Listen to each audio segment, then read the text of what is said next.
سلامونه. وایس اف امریکا اردو سرویس، پښتو سرویس، انګریزي سرویس دا څوک چلی څومره آزاد دي، مقاصد یې څه دي، جنډې څه ده. خو د دې نه وړاندې دا خبره چې رحمان بنیری 2 ورځې وړاندې د علي وزیر پر رهایي باندې ټویټ کړی و. په هغه ټویټ کې د ویلو چې د علي وزیر را خلاصېدل دا ګنې د ایمل ولی خان د طاقتورو حلقو سره کم د ساز باز نتیجه وه، یعنی ګډ جوړ یا بیهایند د سین کم ډیل د شو او په دې کې علي وزیر هم شریک و. علي وزیر هم په لوټ کې اخیستی او په اعتماد کې اخیستی او بیا راغلی و په پنډۍ کې او په اسلام آباد کې او په پېښور کې د اپیکس کمیټې میټینګ شوی او دغه میټینګ په نتیجه کې ښاغلی علي وزیر را خلاص شوی دی. بیا د پی ټي ایم طرفدارو د دې نه صرف مذمت کوو بلکې دا عمل شرمناک ګڼه د رحمان بنیری. خو بیا د رحمان بنیری دغه ټویټ یو قسم تایید که ښاغلي ایمل ولی خان. د ایمل ولی خان د تایید نه وروسته بیا پرون یو ویډیو مخې ته راغله او په هغې کې علي وزیر وغږېده او دا یې وی چې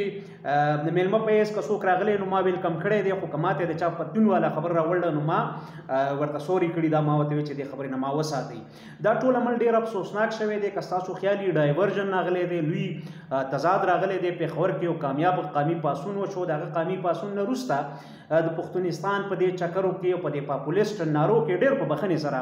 خو د هغه بنیادي مقصد د کوم مقصد دپاره چې خلک راغونډ شوي نو هغه مقصد دفن شو. هغه دومره کامیابه مظاهره د هغې هغه کم ریزلټس چې راتله پکار وو، کم پریشر مینټین ساتل پکار وو، هغه پریشر مات شو ولې چې 3-4 قسمه فریقین په وجود کې رال د یو پلیټفارم نه، د یو ځای نه، د یوې جلسې نه دا چې دننه حقونه غواړو که نه بهر حقونه غواړو، دا حق د بنیادي کاز څه دی، مقصد څه دی، ابجکټیو څه دي، هغه ټول شی ډایورژن پیدا شو. یو هغلته دغه څیز لوی زیان خلکو ته ورسو. دویم دا چې دا د علي وزیر رهایي یا دغسې د ګلالۍ اسماعیل د پلار او د مور کیسونه ختمېدل، د دې شاته وجوهات چې دي نو هغه انتهایي سیاسي دي. سیاسي او شاته وجوهات د ټول نه غټه وجه دا ده چې علي وزیر په خپل موقف شپږ میاشتې کلک ولاړ و. د چا سره چې د هغه معامله وه نو هغه که د طاقتورو حلقو سره و نو په طاقتورو حلقو کې بیا یو کس و، د هغه خپل ډاکټراین و، د هغه خپل یو فکر و، هغه وی چې ما نه معافي غواړي، د معافي ونه غوښته. دې دوران کې هغه لاړ هم. بیا که څه معاملات شوي دي او که نه دي شوي، بهایند د سین به رحمان بنیری به خپل سورس خو دغه کار غلط و، دغه کار انتهایي هغه سورس اوس هغه خوی شي، یو صحافي نشي کولی چې خپل سورس وښیي یا البته سبسټنشیټ کولی شي. نو دا غیر ضروري کنټروورسي لیډ که دغه ټول ډسکشن یا دا ټول ډسکورس چې کوم دی، دا ټوله مفکوره چې کوم ده دا یې ډایورټ کړه بل اړخ ته. نور غیر ضروري ډسکشن او غیر ضروري ډسکشن دې حد ته ورسېد چې خلک یو بل ته کنځل کړي، د یو بل مشران کنځي. دا ډېر افسوسناکه څوک هم چې د کم طرف نه دا عمل کوي نو دا ډېر افسوسناک او شرمناک عمل دی. او د چا باره کې نه دی پکار، پښتنو کې یوازې نه، په دې ټول دنیا کې که څوک داسې غلط کار کوي، ډایورژن د اصلي مستو نه، د اصلي خوشحالۍ نه، د اصلي پاڅون نه، د اصلي مقاصدو نه بل طرف ته خلک بوځي نو دا کار غلط کوي. اوس راځم دا چې وایس اف امریکا 1942 کې فکر کوم جوړه شوې ده. دا یو بی بي سي ده، یعنی 2-3 غټې ادارې کوم په دنیا کې واخلو نو یو بی بي سي ده چې هغه پبلک فنډډ ده. پبلک فنډډ دا مطلب چې عام د برطانیې شهریان چې کوم دي نو هغه په کال کې په میاشت کې څه اماونټ ورکوي بی بي سي ته. دا یو کارپوریشن دی او دغه کارپوریشن چې کوم دی برټش براډکاسټینګ کارپوریشن، نو دا کافي حده پورې کسه چې د برطانیې زیر اثر یا د مغرب زیر اثر ده په دویم جنگ عظیم کې د دې ترڅنګ په کوړ وار کې د بی بي سي کردار د رشیا خلاف نو دا و. په دغه باندې نیگیټیو خبرې هم کېدای شي، د دې په پازیټیو خبرې کېدای شي. بل اړخ ته وایس اف امریکا ده. وایس اف امریکا یوازې نه ده بلکې ریډیو فری یورپ دی، ریډیو لیبرټي او د دې ترڅنګ ریډیو فری ایشیا. دا ټول چې کوم دي نو دا د یو ایس سټیټ ډپارټمنټ چلی. سټیټ ډپارټمنټ مطلب وزارت خارجه، کوم چې د امریکای وزارت خارجه ده. اگر چې د دې په میشن کې دا لیکلي دي چې دا به یو آزاده اداره وي، دا به انډیپندنت او بې طرفه خبرونه خلکو ته ورکوي. خو که د دې شاته ټول تاریخ تاسو وګورئ نو بیا د دې کردار چې دی نو د بی بي سي په مقابله کې په دې باندې په کمپیریزن چې نو ډېر زیات سوالونه اوچتېږي، ډېر زیاتې خبرې ورباندې کېږي. د دې ډېر پازیټیو اړخونه هم شته په داسې وختونو کې چې په ریجن کې د خبر بل ذریعه نه وه نو بی بي سي او وایس اف امریکا وه، انډیپندنت ادارې نه وې، په پرایویټ سیکټر کې ایجنسیز نه وو، یعنی خبري ادارې نه وي نو دا د انټرټینمنټ هم او د انفارمیشن هم کسه چې انفارمیشن ډیر ګایډډ وو یعنی ګایډډ نظم مطلب دا چې ډیر ایجنډا بیسډ خو بیا هم د خلکو لپاره یو سورس وو ایون په یوکرين کې دی دوباره خپل نشریات بحال کړ ریډیو په شارټ ویوز باندې او په میډیم ویوز باندې ځکه د جنگ په صورت کې او بیا په خوا د نن نشل کال وړاندې کله چې آزاد میډیا نه وا 15 کال وړاندې نو زمونږ د ټولو لپاره د خبر لوی ذریعہ او بیا د دې آیرن کټر چې کوم د رشیا او د دې ترمنځ چې دا کم کوړ وار شوی دی او دا د 50مې د لسیزې نه یا 70مې د لسیزې نه را روان و دا 50 کاله دا جنگ چلیدلې دی بیهایند د سینز بیهایند یعنی په ډیپلوماټیک انداز چلیدلې دی پروپاګاندا کې چلیدلې دی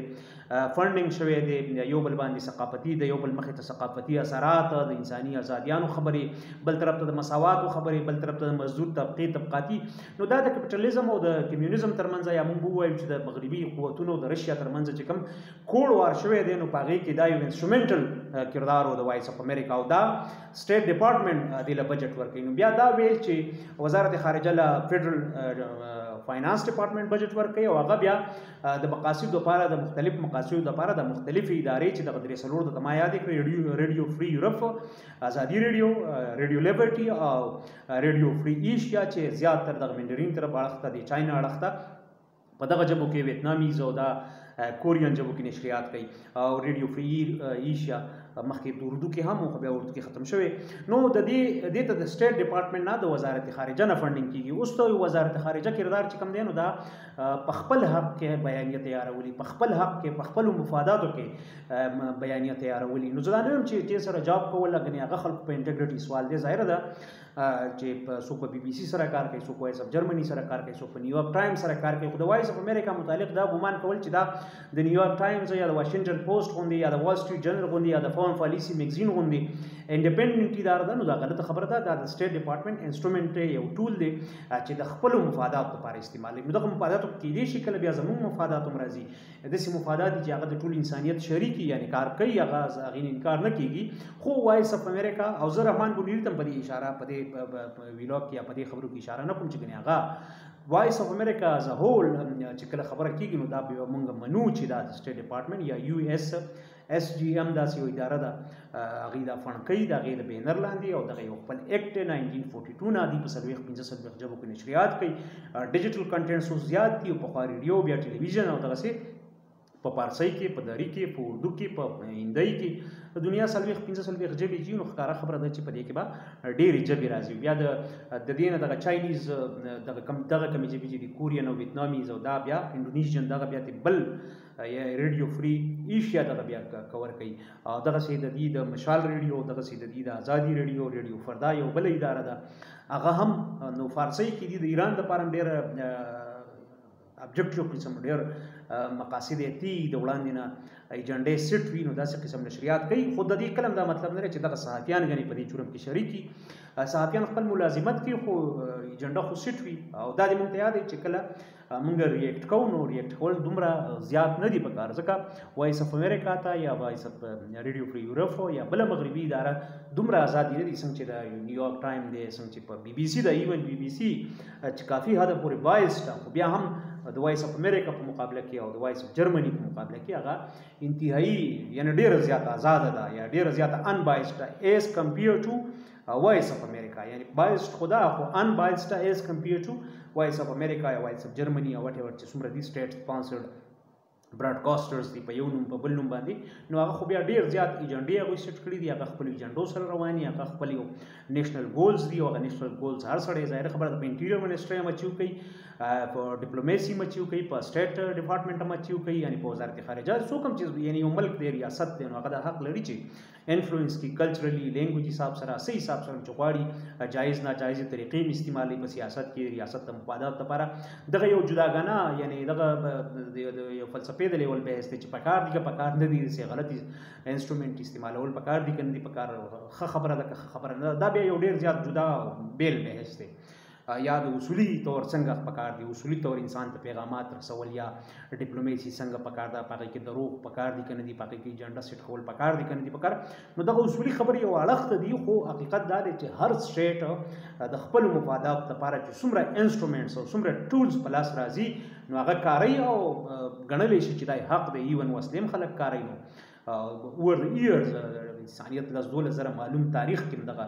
جنگونه هم کیږي، جګړې هم کیږي، او دا بعضې وخت کې د فاینانشل گینز وي، ډایرکټ یعنی منیټري گینز وي، قبضې کولي په ځمکو باندې، په وسایلو باندې، په غله باندې، په اناج باندې، په ښځو باندې، په غلامانو باندې. خو ظاهر ده چې دغه امپیریالیزم یا کیپیټالیزم یا دغه قسم ایکسپینشنیزم دغه شکل کله کله بدلیږي. اوس فی الحال دا د انفارمیشن په صورت کې خلک قبضه کیږي، د کلچر په د ژبې